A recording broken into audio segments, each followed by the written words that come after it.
Kitu cha tatu ambacho tunatakiwa kuzungumzia mwaka huu wa 2026 kuhusiana na fedha zetu ni kuhusiana na kuheshimu budget. Ili tufanikiwe mwaka 2026 tunatakiwa kuheshimu budget zetu. Kama uliweka pesa kwa ajili ya kufanyia kitu fulani, tafadhali hakikisha unafanyia hicho kitu.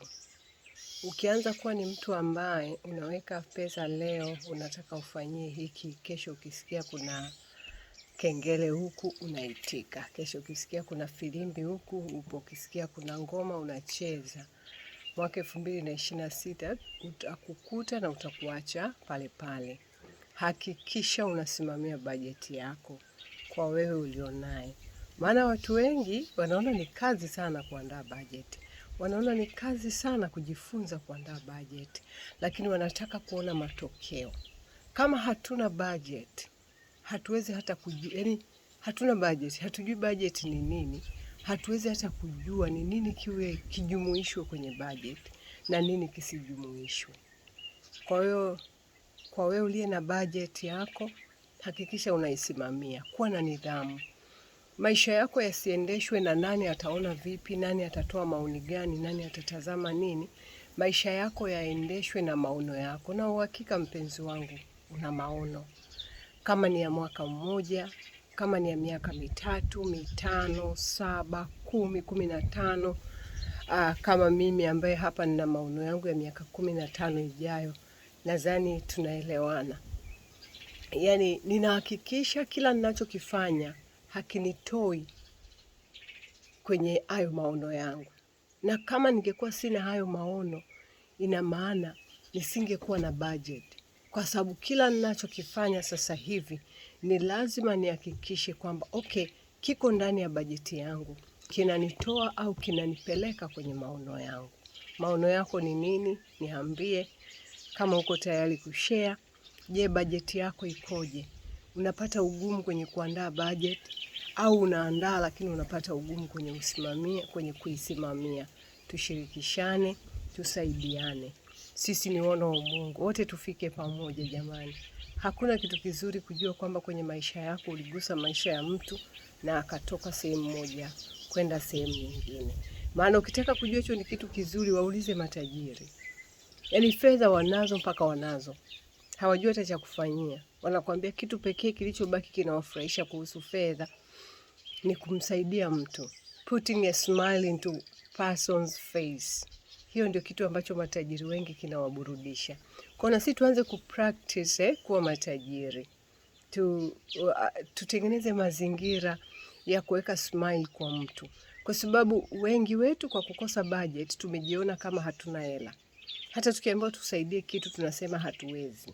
Kwa sababu tukipata mshahara leo, tukipata interest leo labda kutoka kwenye bond, tukipata labda dividends kutoka kwenye shares, tukipata rent kutoka kwenye real estate, tunaona kama hatujui, inakuta hatujui kitu gani itafanya. Kwa hiyo budget is just a simple thing telling your money where to go and what to do for you this 2026.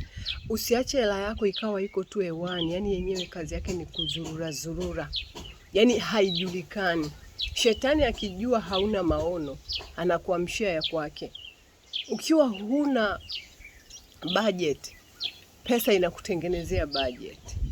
Marafiki wanakutengenezea budget. Familia, ndugu, jamaa na marafiki watakutengenezea budget. Kwa sasa wewe umeshindwa na Mungu ana upendo. Ndio hayo mazingira aliyotengeneza. Kwamba ukishindwa A utapata B. Kila kitu kina faida na hasara yake. Kwa hiyo usije ukamlaumu mtu jamani. Mwaka 2026 ni mwaka wa kuwa serious na maisha yetu. Acheni issue za motivational speakers. Kuna watu wetu wanaota ukiongea nao leo kuhusiana na fedha, kesho wameshajua kutengeneza budget, kesho wameshajua kuweka akiba, kesho wameshajua kulipa madeni, kesho wameshajua kuwekeza. Haiwezekani. Kuwa na nidhamu, kuweza kusimamia pesa zako, kunahitaji hatua. kama ulivyomzaa mwanao. Hakuamka tu asubuhi akawa anakimbia, hakuamka tu asubuhi akakuaga anaenda chekechea. Kuna hatua nadhani unazikumbuka alianzaje. Basi mchukulie pesa kama mtoto wako. Narudie kuwakumbusha, pesa ni kama hawala. Wale tuliosoma hawala ya fedha, mnakumbuka?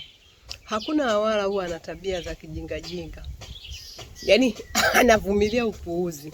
Wale tunaojiita tuko kwenye ndoa ndio huwa tunaweza kuvumilia upuuzi. Ndio maana fedha haijafananishwa na mwanamke aliye kwenye ndoa au mwanamke anayejiheshimu na kujitegemea mwenyewe. Fedha imefananishwa na hawala. Yaani hawala ni yule mtu ambaye huji kumwambia stori zako kwamba leo mambo yajaenda vizuri, biashara yangu haikwenda, mradi wangu sijalipwa, sijui mshahara haujatoka. Akibonyeza kengele unapokea na you act upon what she is asking. Ndio maana hawajamfananisha pesa na mwanaume. Pesa amefananishwa na mwanamke. Kwa hiyo wewe mwanamke, kama uko na hiyo pesa, jua unaishi na hawala fulani hivi ambaye she needs care, she needs discipline, she needs love, she needs attention, she needs purpose. Kama huna purpose, kama kuna hawala duniani anakaa tu anaambiwa na mchepuko wake kwamba leo sina hela. Jamani wewe, mbona kama dhambi zako nyingi zinakuwa hata hazina faida? Yaani umeshatenda dhambi ya uzinzi, alafu kwenye dhambi ya uzinzi unaambiwa ngoja kesho. Kweli? Mungu akutie nguvu.